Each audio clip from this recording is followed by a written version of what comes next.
تو آج یہ تبصرے کرنے کی ضرورت نہیں ہے کہ جہاں پہ مسلمان کمزور ہیں تو کہنا کہ یہ کمزور ہیں، ان کے پاس اسلحہ نہیں ہے، ان کے پاس تعداد کم ہے، تو یہ تبصرے نہ کریں، بلکہ فرمایا فَاثْبُتُوا، ڈٹ جاؤ، ثابت قدم رہو۔ وہ 3000 اگر ڈٹ سکتے ہیں، 313 میدان بدر میں ڈٹ سکتے ہیں، تو 1000 کی تعداد آگے ہے، اللہ تعالیٰ 313 کو فتح و کامرانی عطا فرما دیتا ہے۔ وہ فتح ملتی کیسے ہے؟ وہ ڈٹ گئے، ثابت قدم رہے اور ایمان کی قوت سے لڑتے رہے۔ رب کائنات نے آسمان سے فرشتوں کو نازل فرما دیا۔ تو ایک تو قرآن ہمیں اصول یہ بتاتا ہے کہ جب تمہارا دشمن کے ساتھ سامنا ہو فَاثْبُتُوا، تو تم ڈٹ جاؤ۔ پہلی بات یہ ہے کہ جنگ کو طلب نہ کرو۔ اگر اللہ نے امن دیا ہے تو جنگ کو طلب نہ کرو، جنگ کی خواہش نہ کرو۔ لیکن اگر جنگ کو مسلط کر دیا جائے اور تم پہ حملہ کیا جائے تو پھر ڈٹ جاؤ، پھر پیچھے نہ ہٹو۔ اگر پھر پیچھے ہٹ گئے تو پھر ذلت اور رسوائی ہے۔ اب یہ وقت ہے کہ ہم نے ڈٹنا ہے۔ اگر ہماری مساجد پہ حملہ کیا جائے، ہمارے مدارس پہ حملہ کیا جائے، ہماری عوام پہ حملہ کیا جائے اور معصوم لوگوں کو جن کا کوئی قصور نہیں ہے ان کو شہید کر دیا جائے، تو پھر ریاست پاکستان کا یہ فرض بنتا ہے کہ وہ ڈٹ جائے اور ڈٹ کر مقابلہ کرے اور اللہ کی ذات پہ بھروسہ کرے۔ فتح و کامرانی دینا اللہ رب العالمین کا کام ہے۔ دوسرا فرمایا وَاذْكُرُوا اللَّهَ كَثِيرًا لَعَلَّكُمْ تُفْلِحُونَ، اور ان دنوں میں اللہ کا کثرت سے ذکر کرو تاکہ تم فلاح پاؤ۔ ثابت قدم رہنا ہے اور کثرت سے اللہ کا ذکر کرنا ہے۔ وہ کیسے ہوگا؟ نماز پڑھیں، اللہ کا ذکر کریں، جنگ کے حالات میں نعرہ تکبیر بلند کریں، تسبیحات کا ذکر کریں، قرآن کی تلاوت کریں، اور ملک کی سلامتی کے لیے زیادہ سے زیادہ کثرت کے ساتھ دعائیں کریں۔ دعا بھی ذکر ہے، نماز کی کثرت کریں، نماز پڑھیں، پنجگانہ نماز کے پابند ہو جائیں۔ پتہ نہیں آنے والے حالات کیسے ہیں، لیکن نماز کی پابندی کریں، قرآن کی تلاوت کریں۔ حضرت عثمان غنی کو جب شہید کیا گیا تو قرآن سامنے تھا اور آپ تلاوت فرما رہے، تو قرآن کی تلاوت کریں اور اپنے ملک کی اور عوام کی سلامتی کے لیے، افواج کی سلامتی کے لیے دعائیں کریں۔ اور یہ تعلیم کس نے دی ہے؟ میرے کریم آقا علیہ الصلوۃ والسلام نے تعلیم فرمائی۔ ثابت قدم رہو اور دعائیں کرتے رہو، کثرت ذکر کرتے رہو۔ علامہ اقبال فرماتے ہیں نا، خود ہی کو کر بلند اتنا کہ ہر تقدیر سے پہلے خدا بندے سے خود پوچھے بتا تیری رضا کیا ہے۔ کہ اپنا مقام اتنا بلند کر، اللہ کے ذکر میں، اللہ کی یاد میں وقت گزار، اللہ کی بارگاہ سے مانگ، دعائیں کر، اور اتنی کوشش کر، ثابت قدم رہ، جد و جہد کرتا رہے۔ فرمایا خود ہی کو کر بلند اتنا کہ ہر تقدیر سے پہلے خدا بندے سے خود پوچھے بتا تیری رضا کیا۔ تو پھر میدان بدر میں جیسے فرشتے اترتے ہیں نا تو اللہ کی مدد آتی ہے۔ میدان بدر میں اللہ مسلمانوں کی مدد فرماتا ہے، تعداد کم بھی ہو، لیکن جب ایمان کی قوت سے ڈٹ جاتے ہیں تو اللہ تعالیٰ مدد فرمایا کرتا ہے۔ تو کثرت ذکر کی جائے، اللہ کا ذکر کثرت سے کیا جائے، دعا کی جائے۔ کہتے ہیں نا کہ ذکر الہی دل کو جلا دیتا ہے۔ مشکل حالات میں جب آپ اللہ کا ذکر کرتے ہیں نا تو دل کو سکون مل جاتا ہے، دل زندہ ہو جاتا ہے۔ ذکر الہی دل کو جلا دیتا ہے، بندے کو عرش تک اٹھا دیتا ہے۔ بندہ اللہ کا ذکر کرے تو اس کا نام عرش تک پہنچتا ہے، کیونکہ میرے محبوب علیہ الصلوۃ والسلام نے ارشاد فرمایا جب بندہ اپنے رب کو یاد کرتا ہے عرش والا رب اسے یاد کرتا ہے۔ تو کہا ذکر الہی دل کو جلا دیتا ہے، بندے کو عرش تک اٹھا دیتا ہے۔ تو ان دنوں میں آپ نے ثابت قدمی بھی دکھانی، افواج پاکستان ثابت قدمی دکھائیں اور ساتھ میں ہمارا کام کیا ہے؟ کثرت سے اللہ کا ذکر کریں اور ان کے لیے دعائیں کریں۔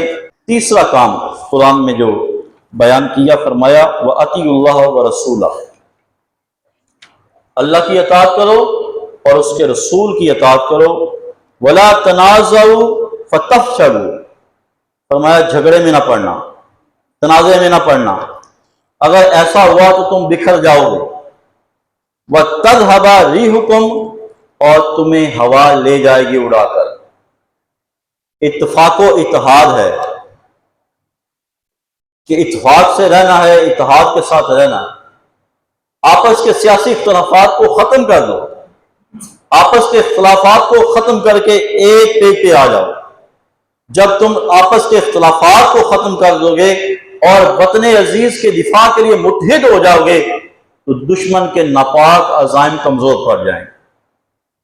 لیکن اگر تم بکھر گئے، کسی کا رخ ادھر ہو گیا، کسی کا رخ ادھر ہو گیا، اختلافات بڑھ گئے، تو پھر فرمایا دشمن تم پہ حاوی ہو جائے گا، غالب آ جائے گا۔ ہوا جیسے ذرات کو اڑا کے لے جاتی ہے، تمہیں بھی اڑا کر لے جائے گا، تمہارا نام و نشان مٹ جائے گا، تمہیں کوئی پوچھنے والا نہ ہوگا، پرسان حال تمہارا نہ ہوگا۔ تو آج اس بات کی ضرورت ہے کہ فرمایا کہ اللہ کی اطاعت کرو اور اس کے رسول کی اطاعت کرو۔ دیکھیں نا کہ جب جنگ موتا پہ حضور نے 3000 کا لشکر بھیجا تو عبداللہ بن رواحہ جو تھے وہ سپہ سالار تھے۔ سپہ سالار نے لشکر کو پہلے بھیج دیا، جمعے کا دن تھا، تو آپ کی نیت اچھی تھی، آپ نے سوچا کہ میں جمعہ حضور کی امامت میں اقتداء میں پڑھوں گا اور جمعہ پڑھ کے پیچھے روانہ ہو جاؤں گا۔ اور جب نماز جمعہ حضور کے پیچھے مسجد نبوی میں ادا کیا تو حضور نے عبداللہ بن رواحہ کو دیکھا تو کہا عبداللہ بن رواحہ تو نہیں گیا؟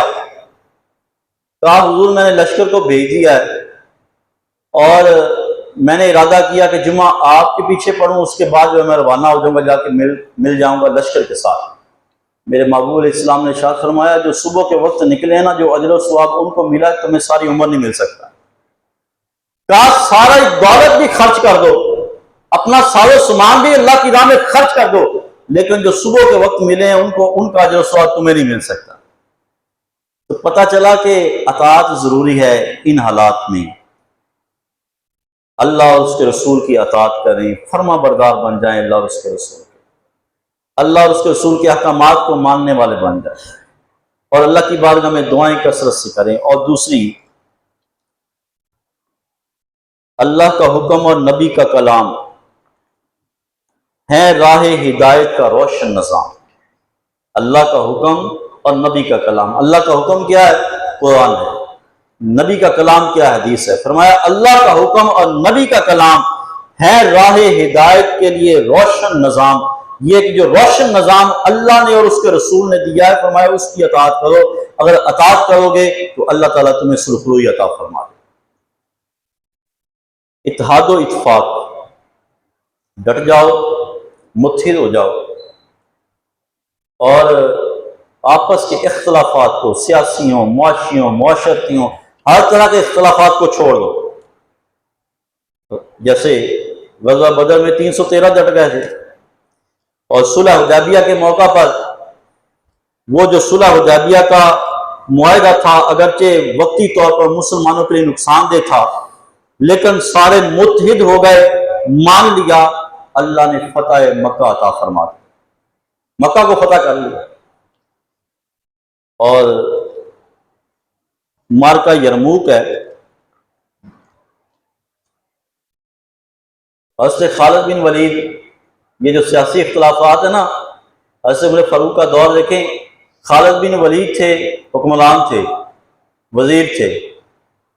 حضرت عمر فاروق نے جنگ یرموک کے دوران لکھ دیا کہ خالد بن ولید کو معزول کیا جاتا ہے، اور جب خط پہنچا تو خالد بن ولید کا کیا ری ایکشن تھا؟ آپ نے یہ نہیں کہا کہ مجھے معزول کیا گیا، میں جنگ میں شامل نہیں ہوں گا،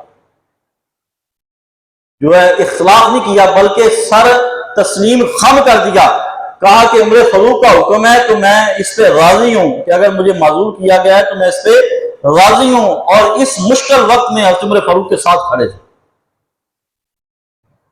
جتنے سیاسی اختلافات ہیں، آج ہمیں ملک و قوم کے سلامتی کے لیے اس کو ختم کرنا چاہیے۔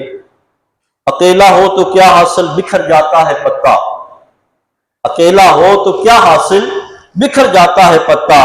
ہوا کے ساتھ لیکن گلستاں بنتی ہیں شاخیں۔ اکیلا ہو تو پتا پتا ہو جاتا ہے، لیکن ہوا جو ہے وہ شاخوں کو اکٹھا کر دیتی ہے، گلستاں بنا دیتی ہے۔ اگر ہم اکٹھے ہو جائیں تو گلستاں بن جائیں گے، اکیلے اکیلے ہو گئے تو بکھر جائیں گے۔ اتحاد میں ہے برکت، یہی قرآن نے سکھایا۔ اتحاد میں ہے برکت، یہی قرآن نے سکھایا۔ بٹ گئے جو صفوں میں تو ہر میدان میں ہارا۔ جب بٹ گئے تو پھر ہار مقدر ہے، اگر متحد ہو گئے اور عالم اسلام متحد ہو گیا تو پھر اللہ رب العالمین مسلمان کو فتح کامرانی عطا فرمائے۔ اور پانچواں اصول جو قرآن نے سکھایا، فرمایا وَاصْبِرُوا إِنَّ اللَّهَ مَعَ الصَّابِرِينَ، صبر کرو، بے شک اللہ تعالیٰ صبر کرنے والوں کے ساتھ ہے۔ غزوہ احد ہے، ایک دفعہ مسلمان بکھر گئے، پھر اکٹھے ہوئے، حضور بھی زخمی ہو گئے، صحابہ کرام شہید ہوئے، لیکن صبر کے ساتھ لگ رہے، اللہ تعالیٰ نے کامیابی عطا فرمائی۔ جنگ موتا میں 3000 ادھر سے 2 لاکھ صبر سے ڈٹے رہے، صبر کا دامن نہیں چھوڑا۔ واقعہ کربلا میں امام حسین نے کتنی جانوں کو دین اسلام پہ نثار کیا اور اپنی گردن کو بھی قربان کیا، اور پانی کی پیاس سے رہے، بھوکے رہے، خیموں کو جلایا گیا، تپتی ریت ہے، گرمی کا موسم ہے اور پیاس کی شدت ہے، لیکن امام حسین نے صبر کا دامن نہیں چھوڑا۔ تو صبر ایک پہلو ہے، جتنے مشکل حالات آ جائیں صبر کا دامن نہیں چھوڑنا۔ اللہ نے ہمیں یہ اصول ان حالات میں بتائیں کہ جب دشمن تم پہ یلغار کرے، جنگ کے حالات ہوں، تو پھر ان کو اپنا لینا، اللہ رب العالمین تمہاری مدد فرمائے گا اور اللہ تعالیٰ تمہیں نصرت اور فتح و کامرانی عطا فرمائے گا۔